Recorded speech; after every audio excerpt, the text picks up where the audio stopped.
আসসালামু আলাইকুম প্রিয় বন্ধুরা।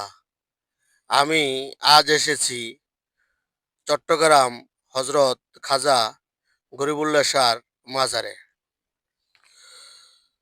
গরিবুল্লাহ শাহর জীবনী থেকে জানতে পারি যে উনি প্রথম জীবনে ছিলেন একজন সৈনিক। সে বিভিন্ন সময় বিভিন্ন রাজার সৈনিক হিসেবে দায়িত্ব পালন করেছেন, কিন্তু তিনি একটা সময় এসে তার এই দিন দুনিয়ার চাকচিক্যকে সে পরিত্যাগ করে পাটনায় চলে যান। সেখানে গিয়ে হজরত রুকনুদ্দিসার শিষ্যত্ব অর্জন করেন এবং সেখানে বহুদিন যাবৎ পরকালের এবাদতে মগ্ন থাকেন।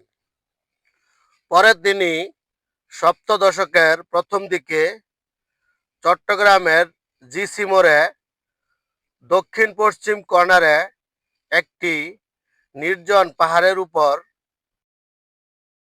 এবাদতের জন্য নির্ধারণ করেন এবং সেখানে তিনি বহুদিন যাবৎ এবাদত করেন এবং এই এলাকার সে আস্তে আস্তে পরিচিতি লাভ করেন। সপ্তদশকের শেষের দিকে তিনি এখানেই পরলোক গমন করেন এবং এই নির্জন পাহাড়ের উপরেই তাকে সমাধিস্থল করা হয়। এরপর থেকেই এখানে আস্তে আস্তে এই মাজারটি গড়ে ওঠে এবং বিভিন্ন সময় বিভিন্ন মানুষ এখানে এসে বিভিন্ন মানত করে এবং তার সুফল অর্জন করেন।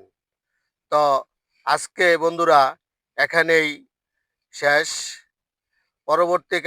পরবর্তী সময় আরেকটি নতুন ভিডিও নিয়ে আপনাদের সামনে উপস্থিত হব।